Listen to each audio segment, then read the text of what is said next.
Ok, parfait.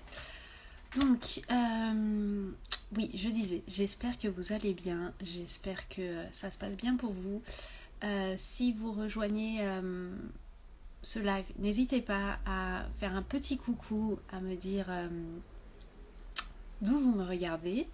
Et si vous regardez ce live en replay, n'hésitez pas à mettre un hashtag replay et mettre vos commentaires, vos questions, etc. J'y reviendrai avec grand plaisir.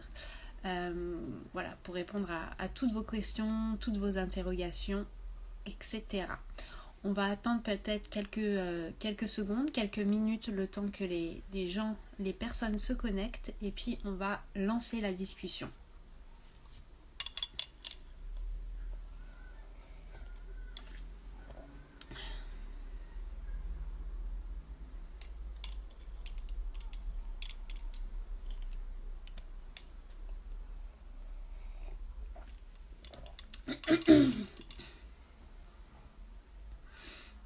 Alors, j'ai aussi les notifications qui s'affichent.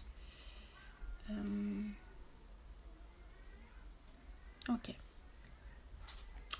pas très grave.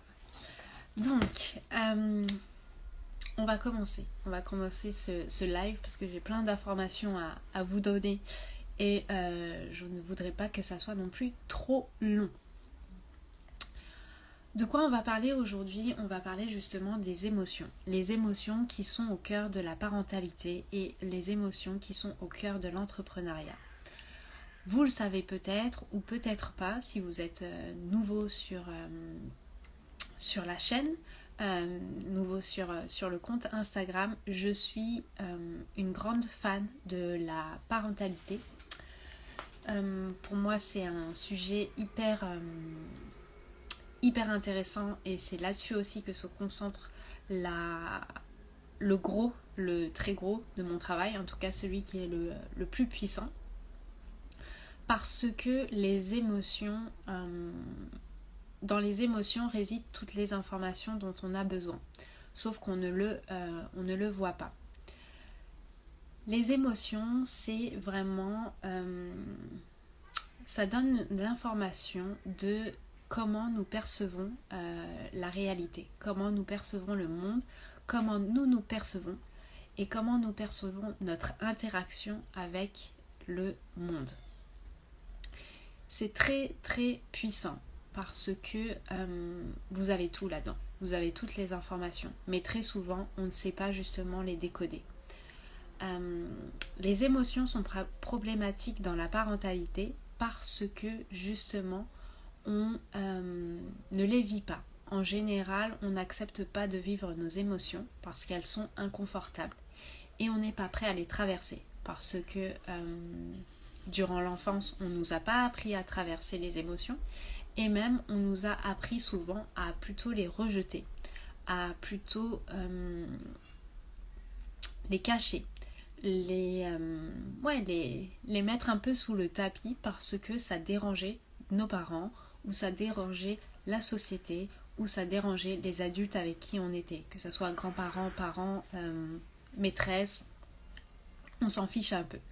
Vous l'avez certainement entendu cette phrase, mais arrête de pleurer, pourquoi tu pleures, ou je sais pas, vous pouvez avoir ou arrête d'être triste, il n'y a pas de raison d'être triste. Voilà, toute cette phrase qui font que l'enfant sent que en fait son émotion n'est pas légitime, qu'elle n'a pas lieu d'être, qu'elle n'a pas sa place. Alors que les émotions,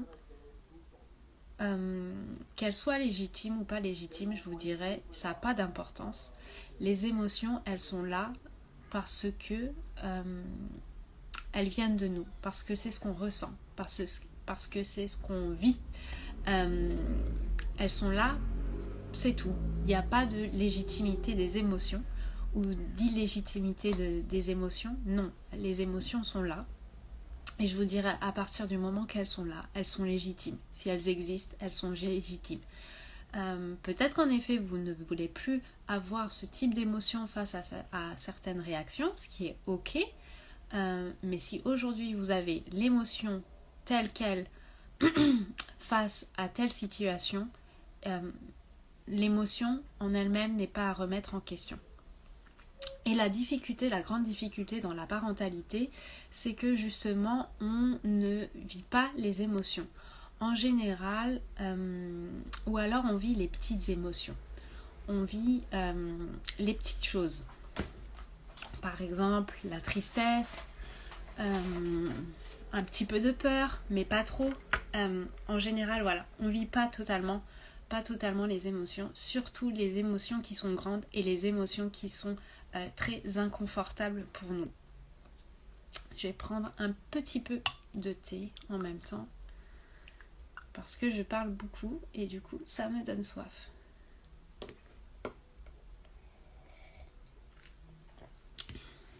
Donc je vous disais, les émotions sont légitimes. Quoi qu'il arrive, quoi que les gens en disent, les émotions sont légitimes. Et d'ailleurs c'est pour ça que c'est très important d'accepter les émotions de son enfant, même si elles paraissent pas légitimes ou exagérées ou je ne sais quoi. Parce que c'est tout simplement ce qu'ils vivent, c'est tout simplement la réalité de ce qu'ils vivent à l'intérieur. Donc ça se manifeste à l'extérieur par l'émotion, mais c'est la réalité des choses pour eux. Donc il n'y a pas à dire pourquoi tu pleures, tu devrais pas pleurer ou des choses comme ça. Et je vous disais donc la problématique dans la parentalité, c'est que l'on n'accepte pas de vivre les émotions.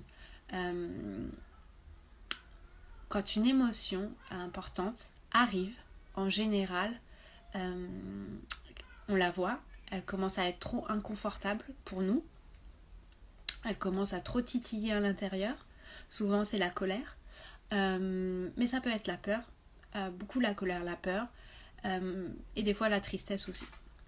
Et face à ces émotions, en général, on rentre tout de suite dans la réaction. On réagit justement par rapport à nos émotions. C'est-à-dire que nos émotions elles commencent à devenir tellement inconfortables pour nous que mentalement, notre cerveau, notre subconscient nous dit de réagir. Pardon. Il nous dit de réagir justement pour éviter de vivre l'émotion, pour éviter de traverser l'émotion. Donc on va réagir, et vous connaissez les réactions en général typiques des parents, qui sont de crier, dire des mots blessants, ou au pire, utiliser la violence physique. Alors je dis au pire, il faut savoir quand même que la violence verbale est aussi destructrice que la violence physique. Voilà, donc au pire, c'est pas vraiment au pire, parce que les deux font des dégâts. Les deux font des dégâts. Ça c'est sûr. Donc voilà, vous rentrez dans la réaction. En général, vous rentrez dans la réaction justement pour ne pas vivre l'émotion, pour ne pas avoir à vivre l'émotion. Et donc vous avez des réactions qui sont délétères pour vos enfants. Voilà, les cris, la violence physique, violence verbale, les punitions, etc. Tout ça, ça n'apprend rien à vos enfants, à part que leur émotion, que ce qu'ils vivent à l'intérieur n'est pas légitime. Parce qu'un enfant, il va agir à partir d'un besoin. Il va agir à partir d'un besoin. Et ça peut, donc parfois ça peut être le besoin d'amour, ça peut être le besoin de reconnaissance, ça peut être le besoin d'interaction. Et pour remplir ce besoin, il peut utiliser des stratégies qui ne sont pas, entre guillemets, adaptées, qui ne sont pas les stratégies qu'on aimerait qu'ils utilisent, et qui sont des stratégies, on sait aussi dans la société, qui vont être délétères pour eux. Donc typiquement de taper, frapper, insulter, enfin voilà. Voilà, vous pouvez avoir ce type de stratégies qui sont utilisées par vos enfants, où ils vont lancer des choses peut-être. Voilà, vous pouvez avoir des stratégies différentes qui sont utilisées par vos enfants, justement parce qu'ils vous demandent de répondre à ce moment-là à un de leurs besoins. Et on est bien d'accord que la stratégie utilisée n'est pas toujours adaptée et que c'est de notre rôle justement de leur permettre de développer des stratégies beaucoup plus adaptées. Mais ça ne remet pas en question à l'origine l'émotion qui a été suscitée parce que à ce moment-là ils avaient un besoin ou parce que à ce moment-là ils se sont sentis blessés ou autre chose. Ça peut être autre chose. Mais voilà. Je vais boire un petit truc.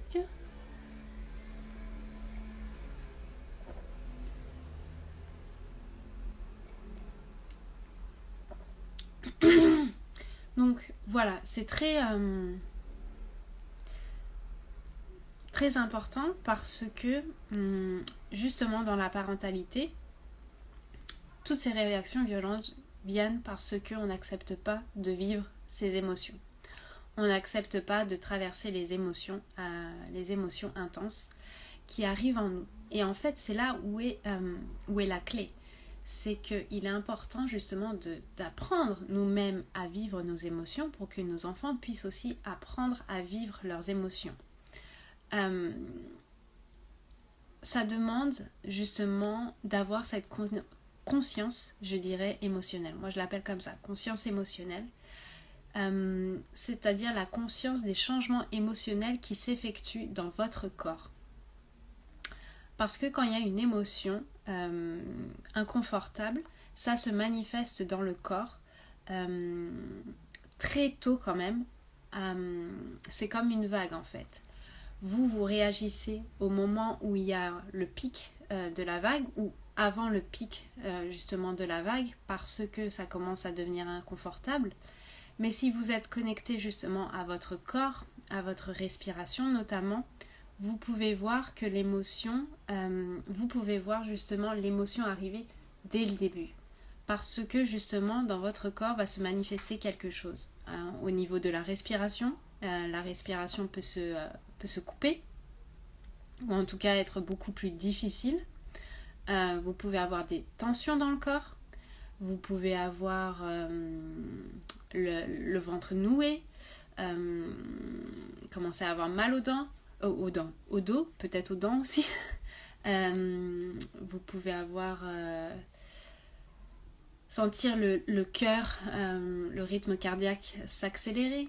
Mais très très souvent, le plus subtil est que, pour le voir véritablement assez tôt, la respiration est un excellent moyen parce que très vite, vous allez sentir le flux d'air qui n'est plus fluide. Non, il n'y a plus cette fluidité justement que vous pouvez avoir dans l'état émotionnel neutre. Là, vous allez avoir, justement parce que vous n'êtes pas dans un état émotionnel neutre, vous n'avez plus cette fluidité dans la respiration. Et donc, la respiration va être un peu bloquée. Voilà. Donc, ça demande, dans un premier temps, déjà de vivre les émotions, d'accepter de traverser les émotions, comme je vous disais. Et pour traverser ces émotions, il est important en fait de s'ancrer, de voir, de conscientiser l'émotion, parce que le mental est très fort et il va vous demander justement de réagir. Quand les choses vont commencer à devenir grandes, il va vous dire il faut réagir, il faut sortir de cet état. Mais non, il faut rester justement dans cet état. C'est dans cet état, après avoir traversé cet état, que vous allez pouvoir justement sortir de cet état et prendre des décisions en conscience. C'est là où vous allez pouvoir véritablement répondre aux besoins de votre enfant parce que vous allez pouvoir vraiment plus facilement vous connecter à votre cœur. Quand vous êtes dans l'émotion, c'est difficile.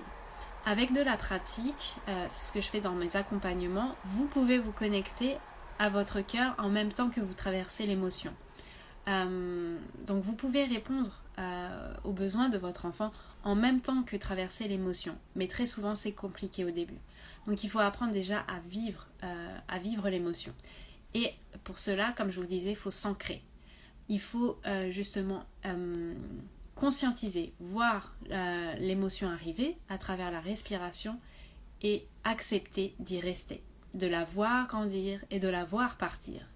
Et pour ça, la respiration, c'est super utile. Moi, je l'utilise beaucoup à travers la méditation. Je le développe justement avec la méditation parce que vous pouvez placer justement votre attention, votre conscience sur votre respiration. Et vous allez voir la respiration difficile au début, mais en plaçant en plus votre conscience sur votre respiration, vous allez voir que votre respiration va devenir plus fluide. Donc, vous allez voir, vous allez être ancré justement à travers la respiration, ancré dans votre corps, et en même temps, vous allez vivre l'émotion et pas entrer dans la réaction. Donc ça, c'est super important. Super important dans la parentalité et super important dans l'entrepreneuriat. Parce que l'entrepreneuriat est aussi très challengeant émotionnellement. C'est pas comme le salariat. C'est pas vous pointez et vous avez votre salaire à la fin du mois. C'est pas du tout ça. L'entrepreneuriat, il faut poser des actions. Il faut être leader en fait de sa vie. Donc ça demande de sortir de sa zone de confort et ce de manière, je dirais, pratiquement perpétuellement. Perpétuellement, vous devez sortir de votre zone de confort pour aller chercher les clients, pour être plus visible sur les réseaux sociaux, faire des vidéos, des lives, peut-être lancer un podcast.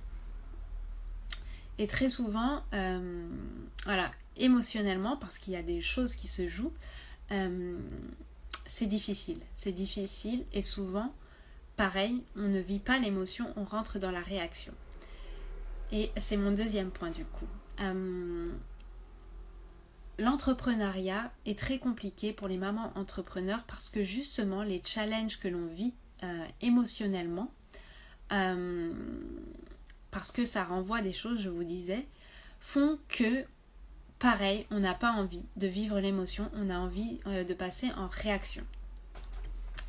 Et souvent aussi ce qui se passe, c'est que parce qu'on ne vit pas l'émotion, les choses s'accumulent à l'intérieur de nous, à l'intérieur de notre corps. Et quand une autre émotion arrive, on part tout de suite dans une réaction, mais une réaction qui est un accumul en fait de 10 émotions négatives. J'aime pas le mot, mais 10 émotions inconfortables qui se sont manifestées durant la journée ou durant les semaines précédentes. Et souvent, on part en réaction avec, je dirais, ses enfants. C'est très souvent ça. On devient agressif envers ses enfants. C'est très difficile de leur montrer notre amour. On a très peu de patience. Voilà. Et c'est la même chose en général avec les conjointes. Souvent, très souvent, la réaction se fait justement sur ces personnes, sur les enfants et sur le conjoint ou la conjointe.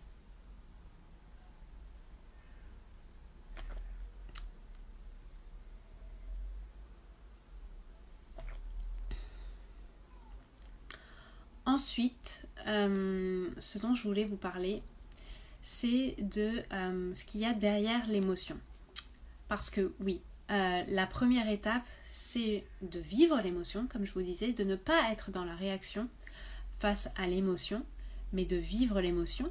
Mais la deuxième étape, c'est quand même de comprendre qu'est-ce qui se cache derrière les émotions. Je vous dis, la plupart des gens restent bloqués dans la partie réaction. Des fois, ils passent au stade suivant qui va être justement de vivre l'émotion, d'accepter de vivre l'émotion véritablement.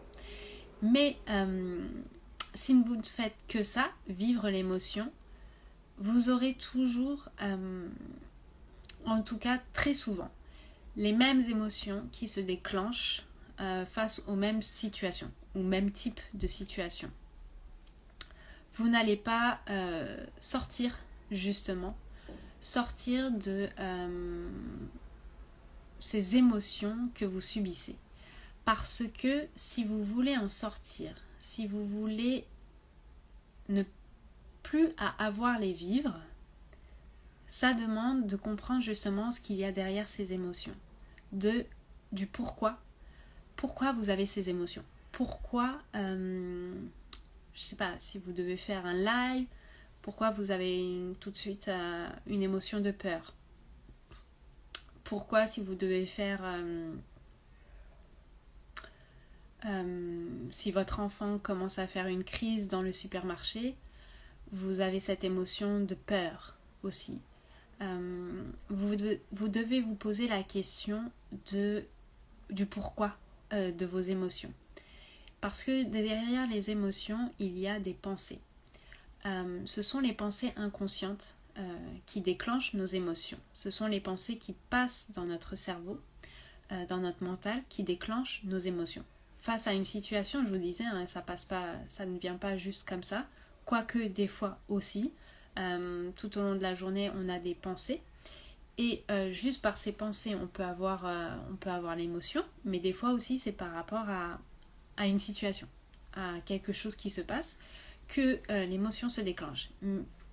Et souvent, on n'a pas conscience, mais en fait, derrière, il y a une pensée. Une pensée peut-être tellement rapide que vous ne l'avez pas vue, mais tac, la pensée est là. Face à la situation, tac, la pensée est là. Et il y a l'émotion qui se déclenche. Donc c'est là, si vous voulez faire le travail, qu'il est important d'aller regarder. Il faut aller voir justement sur la pensée. La pensée qui s'est manifestée face à cette situation pour pouvoir comprendre d'où vient cette pensée. Parce que ces pensées, ce sont soit des conditionnements, soit véritablement des blessures. Des blessures de ce qu'on a vécu durant l'enfance. Et quand je dis blessures, c'est pas forcément qu'avec les parents, c'est l'enfance en général. Donc dans les interactions avec les parents, dans notre vie en fait, dans notre histoire, à l'école, avec les copains, avec d'autres personnes, c'est quand même assez large. Pour moi, les conditionnements sont quand même beaucoup plus faciles à enlever.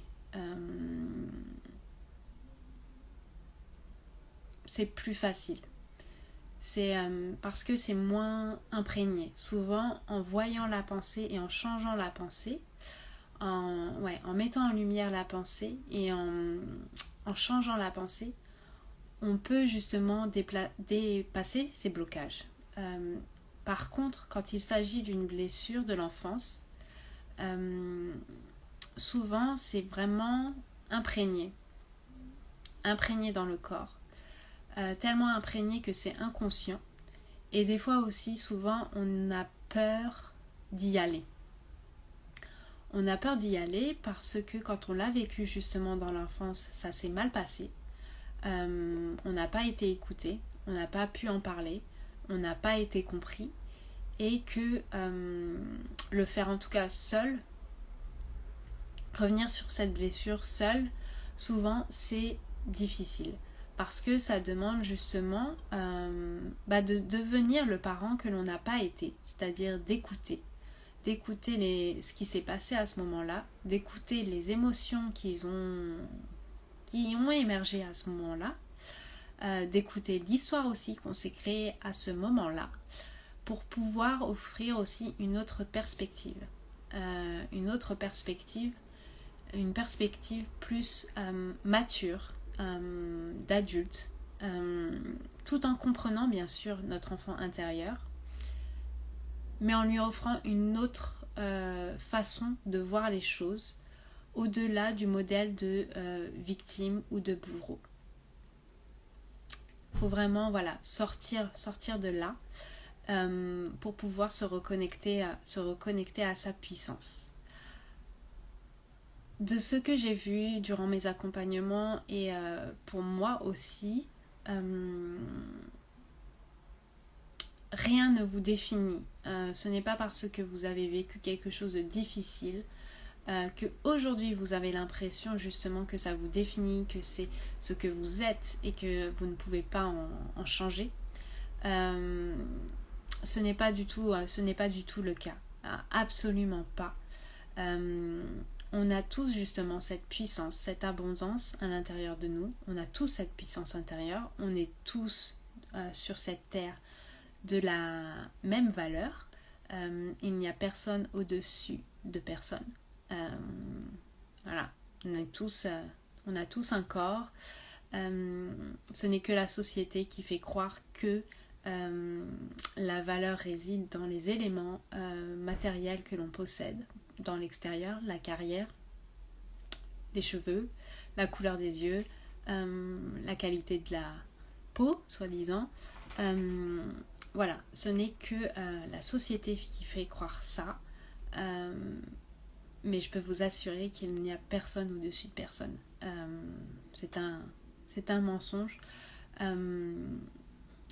La hiérarchie n'est créée justement que pour justement contrôler les gens à travers la peur, à travers la domination. Et alors, voilà, en faisant croire aux personnes qu'ils ont moins de valeur, les personnes qui, entre guillemets, ont plus de valeur, peuvent contrôler les gens qui ont moins de valeur.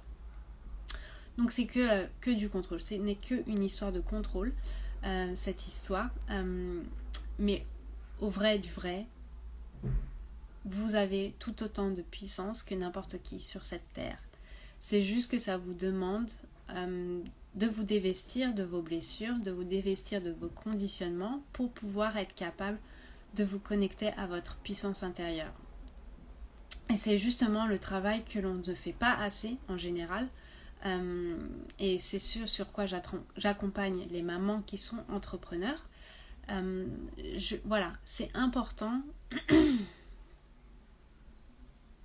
Si vous voulez mettre en place une parentalité respectueuse de l'enfant, alors j'ai un petit truc qui... Voilà. Si vous voulez mettre en place, je disais, une parentalité qui est réellement respectueuse de l'enfant, une parentalité qui soit vraiment le socle de l'expansion de votre enfant, qu'il puisse vivre à partir de ce qu'il est véritablement à l'intérieur, de ses valeurs, de son guide intérieur, de son authenticité. Ça vous demande à vous aussi de vivre à partir de ça. Et donc de vous dévestir de tout ce qui est, de toute la couche au-dessus que vous avez, qui vous a été mis depuis que vous êtes enfant. Donc c'est vraiment, voilà, c'est vraiment important de faire ce travail parce que c'est comme ça que vous allez pouvoir mettre en place une parentalité respectueuse de votre enfant. Et c'est comme ça en fait que vous allez pouvoir aussi avancer dans l'entrepreneuriat. Face au challenge, forcément que l'entrepreneuriat va vous mettre face à vous, mais de manière sereine. Vous pouvez y aller de manière sereine. Vous n'avez pas justement à subir ces émotions, à être constamment dans le doute, la peur ou la tristesse, à vivre vraiment à partir de cette prison intérieure, de cette anxiété, et du coup dégrader la qualité de la relation que vous avez avec votre enfant à cause de ça. Non, les deux sont possibles. Vous pouvez avancer vers une parentalité réellement respectueuse de votre enfant, une parentalité qui est à la hauteur de ce que vous voulez, et une entreprise florissante dans laquelle, oui, vous avez des challenges, mais les challenges, vous les prenez un par un, sereinement, en comprenant. C'est là où elle est toute la différence, c'est en comprenant ce qu'il y a derrière vos émotions, en comprenant ce sur quoi vous devez grandir, ce qui vous empêche aujourd'hui d'accéder à votre puissance intérieure. Parce que c'est ça en fait la clé. Si aujourd'hui les challenges sont si difficiles, c'est parce que vous n'arrivez pas à ce moment-là à accéder à votre puissance intérieure. Parce que vos émotions font barrage et votre mental vous dit de réagir. Et en général aussi, on réagit en évitant les choses. Donc voilà, dans l'entrepreneuriat ou dans la parentalité, peut-être en passant moins de temps avec son enfant parce que les réactions, enfin les choses sont tellement difficiles avec son enfant qu'on essaye, voilà, esquiver un peu les choses. Dans l'entrepreneuriat, ça peut être éviter des projets que vous savez vont être challengeants, qui vous font envie, qui vous donnent envie, que vous savez voilà, il faudrait les faire, mais c'est trop challengeant émotionnellement, donc on s'invente plein d'excuses pour ne pas le faire. Et là, c'est encore le mental qui parle. Parce que oui, quand on est maman entrepreneur, on a plein de casquettes de maman, de femme, d'épouse, d'intendante aussi de la maison. Voilà, plus entrepreneur. Un ensemble de choses qui fait qu'on a plein de choses sur notre assiette, je dirais, sur notre plateau devant nous, plein de choses à faire. Et c'est très très très facile de se trouver des excuses en invoquant eh bien que les autres choses nous accaparent pour ne pas faire justement ce qui nous fait peur. Voilà, l'évitement est une très belle réaction de l'ego qu'on adore. Mais vous pouvez tourner autour du pot pendant des années, vraiment. Moi, je l'ai fait très longtemps. Vous pouvez tourner autour du pot. Vous pouvez fuir les émotions que vous ne voulez pas. Mais la vérité, c'est que vous n'avancerez jamais à ce que vous voulez réellement mettre en place si vous tournez autour du pot. Voilà, je pense que c'est tout.